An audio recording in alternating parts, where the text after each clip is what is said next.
Hello everyone, my name's Identity, and once again, I'm going to be trying a little comic issue. This one was once again asked to me by the creator, Jemai Boy, and I just gotta say, thanks man for constantly giving me this attention.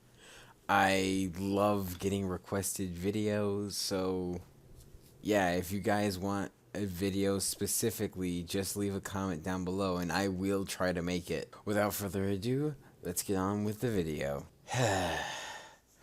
What a long friggin' day. Well, at least it's over now. Bolt stated after getting off of work. He had been working at a small bar-like area for a couple of months now. The pay wasn't very good, but he got a place to stay with it. So generally, it covered what he needed. But alas, even though his cutie mark being cooking was well welcomed there, generally the boss was a pain, his coworkers were annoying, and overall, he's still looking for a newer place to be. On nights when it generally gets too annoying, Bolt goes for a walk to calm himself down. Alright, I know I'm not supposed to go in Everfree Forest, but I'm pretty sure no one got killed walking next to it. Right? Yeah, there's that pony that lives almost next to this place, so I should be fine. Along the way, Bolt noticed a mare walking along the forest edge. A rather attractive mare, Bolt added.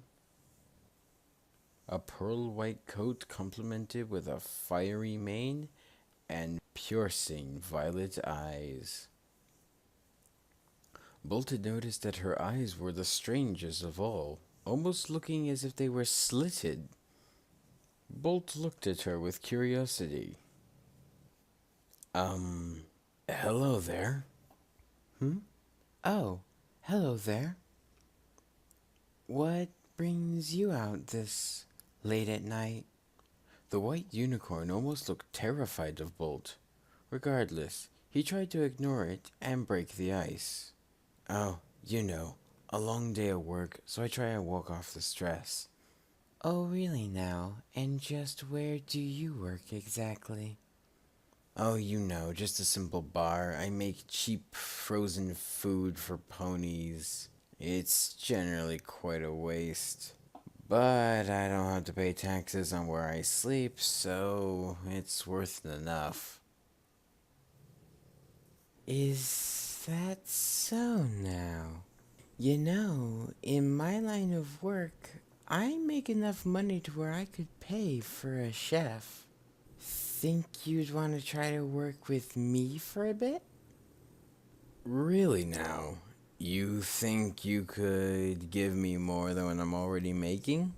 Well, I'd most certainly be happy to give it a shot, Bolt stated, not realizing he's been walking straight this entire time. What? That's not possible.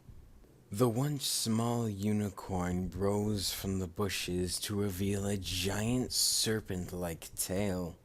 Bolt was in all shock. He couldn't believe what he was seeing. A strange, giant snake pony. It was most certainly not something he was used to seeing. Out of instinct, he immediately grabbed a stick to hold some illusion of defense over himself. Yeah, what are you? I'm warning you, don't come any closer. Now, there's no need to be scared. I'm not going to harm you at all. In fact, let me take care of some of your stress.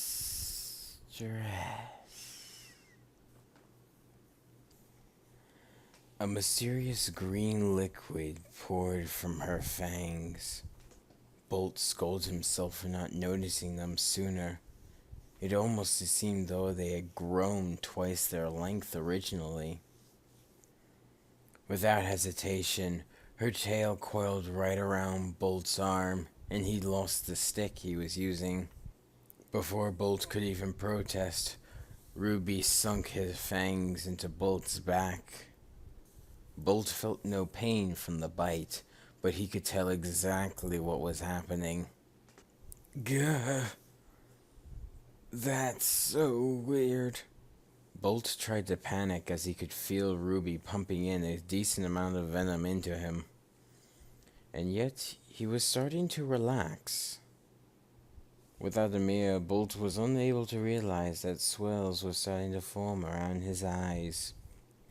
There. That's a good, Pegasi. No need to be afraid. Just relax and sleep in my cooling coils. Bolt could finally see them, an array of colorful rings forming in her eyes. Bolt could feel himself starting to nod off to sleep because of them. He immediately shut his eyes closed in hopes that he would not be taken so easily. Oh no, you don't. Let me see those ocean blues. With barely any fight left in him, Bolt immediately complied and opened up his eyes, the venom nullifying any chance he had of getting out. Just relax and sleep. Bolt sunk his head into the fat coils around his neck. Ruby beamed with pride at her new prize and proceeded to unhinge her jaw and swallow Bolt whole. The hypnotism gave Bolt no fight. Ruby had no problem taking his entire body down as she slurped his tail like spaghetti. Not bad, Pegasi. Although I must ask, what is your name? Bolt, able to think with his mind still, yet for some reason unable to panic, simply saw no other point than to respond. It's Bolt.